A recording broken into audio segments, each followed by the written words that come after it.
Hi ಎಲ್ಲ ನಮಸ್ತೆ friends, ಎಲ್ಲರೂ ಹೇಗಿದ್ದಾರೆ? ಐ ಹೋಪ್ ಎಲ್ಲರೂ ಚೆನ್ನಾಗಿದ್ದಾರೆ ಅಂತ ಭಾವಿಸ್ತಾ ಇವತ್ತಿನ ವೀಡಿಯೋನ ಸ್ಟಾರ್ಟ್ ಮಾಡ್ತಾಯಿದ್ದೀನಿ.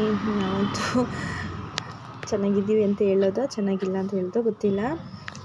ಯಾಕೆಂದರೆ ಅಮ್ಮನ ಊರಿಂದ ಬಂದಮೇಲೆ ಸ್ವಲ್ಪ ಅವ್ರಿಗೆ ಒಂದು ದಿನ ಇದ್ವಿ ಮನೇಲಿ. ಅದಾದಮೇಲೆ ನೆಕ್ಸ್ಟ್ ಡೇನೇ ಹುಷಾರಿಲ್ದಂಗೆ ಆಗೋಯಿತು.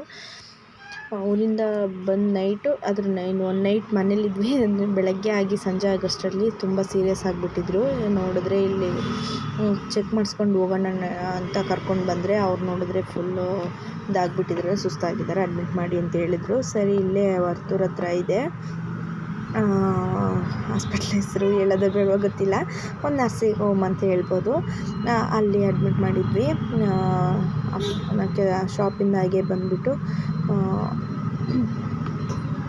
ಅಡ್ಮಿಟ್ ಮಾಡಿದ್ವಿ. ಯಾಕಂದರೆ ಮಂಜುನ ಕೂಡ ಕರ್ಕೊಂಡು ಬಂದಿದ್ದೆ, ಜೊತೇಲಿದ್ದ. ಅಮ್ಮ ಕೂಡ ಊರಲ್ಲಿ ಬಿಟ್ಟು ಬಂದಿದ್ದು, ಸ್ವಲ್ಪ ಬಿಟ್ಟು ಬಂದ್ವಿ. ಲಾಸ್ಟ್ ವೀಡಿಯೋದಲ್ಲಿ ಹೇಳಿರಲಿಲ್ಲ, ಬಿಟ್ಟು ಬಂದಿದ್ದೀವಿ. ಹಾಗಾಗಿ ಸ್ವಲ್ಪ ಹೆಲ್ಪ್ ಆಯಿತು. ಮತ್ತು ವಿಡಿಯೋ ನೋಡಿ, ಇಬ್ಬರು ಮಕ್ಕಳು ಇಲ್ಲಿ ಕಾಣಿಸಲ್ಲ. ಮಂಜುನ ನನ್ನ ಹಸ್ಬೆಂಡ್ ನೋಡ್ಕೋತಾ ಇದ್ದಾರೆ. ಅಮ್ಮ ಜೊತೆ ನಾನಿದ್ದೀನಿ, ಅಮ್ಮನ ಮತ್ತು ಊರಲ್ಲಿ ಬಿಟ್ಬಿಟ್ಟು ಬಂದಿದ್ದೀನಿ.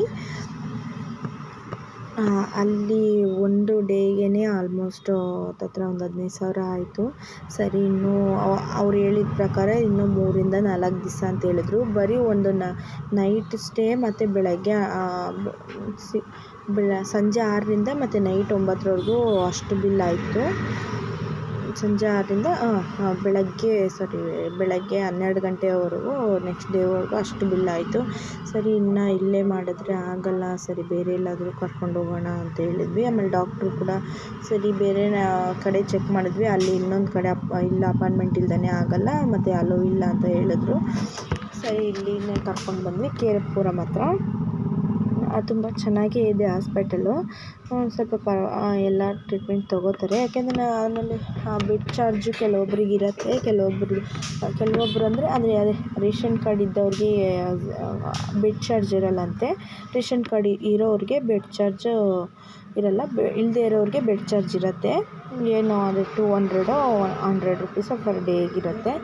ಓಕೆ, ಬಟ್ ನಮ್ದು ಇದ್ದಿದ್ದರಿಂದ ಏನು ಚಾರ್ಜ್ ಆಗಲಿಲ್ಲ. ಬಟ್ ಮೆಡಿಷನ್ ಕೆಲವೊಂದು ಕೊಡ್ತಾಯಿದ್ರು, ಕೆಲವೊಂದು ಔಟ್ಸೈಡ್ ಬರ್ತಾಯಿದ್ರು, ತೊಗೊಂಡು ಬಂದು ಕೊಡ್ತಾಯಿದ್ವಿ. ನೋಡಿ, ಇದು ಆಕ್ಸಿಜನ್ ಇದು ಮಾಡಿ. ಅವ್ರಿಗೆ ಏನಾಯಿತು ಅಂದರೆ ಹೆವಿ ಕಫ ಆಗಿ ಕೆಮ್ಮಾಗ್ಬಿಟ್ಟು ಎದೆಲ್ಲ ನೋವು ಬಂದುಬಿಟ್ಟು ಅದು ಕಫ ಜಾಸ್ತಿ ಆಗಿಬಿಟ್ಟಿದೆ. ಅದೇನೋ ನಿಮೋನಿಯಾ ಥರ ಆಗಿದೆ.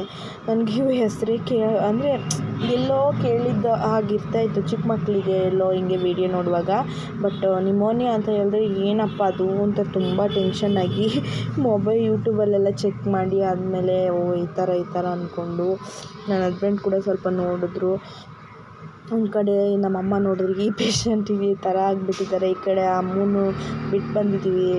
ತುಂಬ ಬೇಜಾರಲ್ಲೇ ಕಳೀತಾ ಇದೆ ನೋಡಿ. ನಾನು ಕೂಡ ಒಂದು ಖಾಲಿ ಪಕ್ಕದಲ್ಲಿ ಬೆಡ್ ಇತ್ತು, ಅಲ್ಲೇ ಮಲ್ಕೊಂಡಿದ್ದೀನಿ. ಎಲ್ಲ ಜೆಂಟ್ಸ್ ಎಲ್ಲ ಇದ್ದಿದ್ದಲ್ವ, ಎಲ್ಲ ಆಚೆ ಇದ್ದರೆ ನಾನು ಒಬ್ಬಳೇ ಲೇಡಿ ಇದ್ದಿದ್ದು.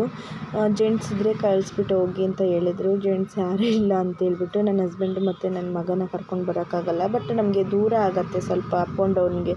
ಅವರು ಕೆಲಸ ಮಾಡೋದು ನಿಲ್ಸೋಕ್ಕಾಗಲ್ಲ, ಯಾಕಂದರೆ ಊರಿಗೆ ಆಲ್ರೆಡಿ 4 ಡೇಸ್ ರಜೆ ಹಾಕ್ಬಿಟ್ಟು ನೆಕ್ಸ್ಟ್ ಡೇನೇ ಬಂದು ಈ ಥರ ಆಯ್ತಲ್ವ. ಹಾಗಾಗಿ ಈ ರೀತಿ ನಡೀತಾ ಇದೆ. ನನಗೆ ಸ್ವಲ್ಪ ಅದೇ ಅಮ್ಮನ ಬಿಟ್ಟು ಅವಳು ಹುಟ್ಟಿದಾಗಿಂದ ಅಂದರೆ ಒಂದು ದಿನ ಕೂಡ ಬಿಟ್ಟಿರಲಿಲ್ಲ. ಹಾಗಾಗಿ ನನಗಂತೂ ತುಂಬ ಒಂದು ಕಡೆ ಬೇಜಾರು ಕೂಡ ಆಯಿತು. ಬಟ್ ಇವ್ರು ರಿಕವರಿ ಆಗೋಷ್ಟೊತ್ತಿಗೆ ಆಲ್ಮೋಸ್ಟು 7 ಡೇಸ್ ಬ್ಲಾಗ್ ಎಳೆದಿದೆ. ನಾನು 2 ಡೇಸ್ ಅಲ್ಲಲ್ಲೇ ಇರೋದು. 2 ಡೇಸ್ ಆದಮೇಲೆ ಮನೆಗೆ ಬಂದೆ. 1 ಡೇ ಅಲ್ಲೇ ಅಡ್ಮಿಟ್ ಮಾಡಿ ಮನೆಗೆ ಹೋಗಿ ಸ್ನಾನ ಎಲ್ಲ ಮಾಡ್ಕೊಂಡು ಮತ್ತು ಅದೇ 2 ಅವರ್ಸ್ ಮನೇಲಿ ಇದ್ಬಿಟ್ಟು ಮತ್ತೆ ಇಲ್ಲಿಗೆ ಶಿಫ್ಟ್ ಆದ್ವಿ. ಡ್ರೆಸ್ ಚೇಂಜ್ ಮಾಡ್ಕೊಂಡು ಬಂದಿದ್ದೆ. ಮತ್ತು 2 ಡೇಸ್ ಆದಮೇಲೆ ಮತ್ತೆ ಮನೆಗೆ ಹೋದೆ. ಮತ್ತು ಬಂದಾದಮೇಲೆ ಮತ್ತೆ 2 ಡೇಸ್ ಆದಮೇಲೆ ನೋಡಿ 2 ಡೇಸು 3 ಡೇಸ್ ಆದಮೇಲೆ ನಾನು ಮತ್ತೆ ಮನೆಗೆ ಹೋಗ್ತಾ ಇರೋದು. ಇಲ್ಲ ಆಗಲ್ಲ ಇನ್ನು ಇರೋದಕ್ಕೆ, ಸ್ನಾನ ಎಲ್ಲ ಮಾಡ್ಕೊಂಡಾದರೂ ಬಂದುಬಿಡ್ತೀನಿ ಅಂತ ಹೇಳ್ಬಿಟ್ಟು ಹೊರಟೆ ನಾನು. ರ್ಯಾಪಿಡೋ ಕೆಲವೊಂದು ಬುಕ್ ಮಾಡೋದು ಕೂಡ ಒಳ್ಳೆ ಹೆಲ್ಪ್ಫುಲ್ ಆಗುತ್ತೆ ಫ್ರೆಂಡ್ಸ್. ಎಲ್ಲರೂ ಒಂದೇ ಥರ ಕೊಟ್ಕೊಂಡು ಹೋಗೋಕ್ಕಾಗಲ್ಲ, ಆಟೋಗಾಗಲಿ ಕಾರ್ಗಾಗಲಿ. ಇದರಲ್ಲಿ ಕೊಟ್ಕೊಂಡು ಆರಾಮಾಗಿ ಹೋಗ್ಬೋದು ರ್ಯಾಪಿಡೋ. ಬಟ್ ಅದೇ ಅವ್ರು ಆಟೋ ಇರೋರಿಗೆ ಸ್ವಲ್ಪ ಕಷ್ಟ, ಅವರಿಗೆ ನೋಡಿದ್ರೆ ಪ್ರಾಬ್ಲಮ್ ಅಂತ ಅನಿಸುತ್ತೆ. But 2 wheeler better. ಯಾಕಂದರೆ ಕಾಸ್ಟ್ ಸ್ವಲ್ಪ ಕಮ್ಮಿ ಇರುತ್ತಲ್ವ ಫ್ರೆಂಡ್, ನಮ್ಮಂಥವ್ರಿಗೆಲ್ಲ ಓಡಾಡೋದಕ್ಕಾಗತ್ತೆ. ಒಬ್ಬೊಬ್ಬರೇ ನನ್ನ ಹಸ್ಬೆಂಡ್ ಬುಕ್ ಮಾಡಿದರು. ಸರಿ ಮನೆಗೆ ಹೋಗೋಣ ಅಂತ ಹೊರಟಿದ್ದೀನಿ. ಡೈರೆಕ್ಟು ಮನೆ ಹತ್ರನೇ ಬುಕ್ ಮಾಡಿದರು. ಇಲ್ಲ, ಶಾಪ್ ಹತ್ರ ನನಗೂ ಸ್ವಲ್ಪ ಲೇಟ್ ಆಗಿದೆಯಲ್ವ, ನನಗೂ ಕೂಡ ಕನ್ಫ್ಯೂಸಲ್ಲಿದೆ.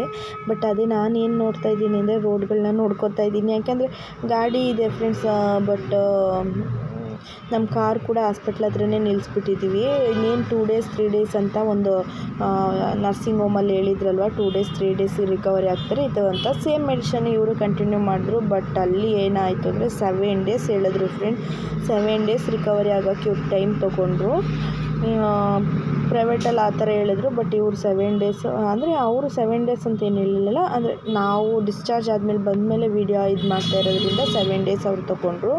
ನಮ್ಮ ಕಾರ್ ಕೂಡ ಅಲ್ಲೇ ಬಿಟ್ಟು ಬಂದಿದ್ವಿ. ಇನ್ನೇನು 2 days 3 days ಮತ್ತೆ ಏನು ತರೋದು, ನಾನು ಒಬ್ಬನೇ ಹೋಗಬೇಕು ಈ ಟ್ರಾಫಿಕಲ್ಲಿ. ನಾನು ಮಂಜು ಕರ್ಕೊಂಡು ಕಾರ್ ಬಿಟ್ಬಿಟ್ಟು ಈ ಥರ ಬುಕ್ ಮಾಡ್ಕೊಂಡು ಹೋಗ್ತೀನಿ ಅಂತ ಅವರು ಬುಕ್ ಮಾಡ್ಕೊಂಡು ಹೋಗಿದ್ದಾರೆ. ಆಲ್ಮೋಸ್ಟ್ ಇಷ್ಟ ಆಯಿತು ಫ್ರೆಂಡ್ಸ್. ಹಾಗಾಗಿ ಎಲ್ಲ ವೀಡಿಯೋಸು ಲೇಟ್ ಆಯಿತು ಬಂದಮೇಲೆ ರಿಕವರಿ ಆಗೋದಕ್ಕೂ. ಇನ್ನೂ ನನ್ನ ಚಾನಲ್ಗೆ ಯಾರು ಪ್ಲೀಸ್ ಸಬ್ಸ್ಕ್ರೈಬ್ ಮಾಡಿ, ಹಾಗೆ ಲೈಕ್ ಮಾಡಿ, ಶೇರ್ ಮಾಡಿ.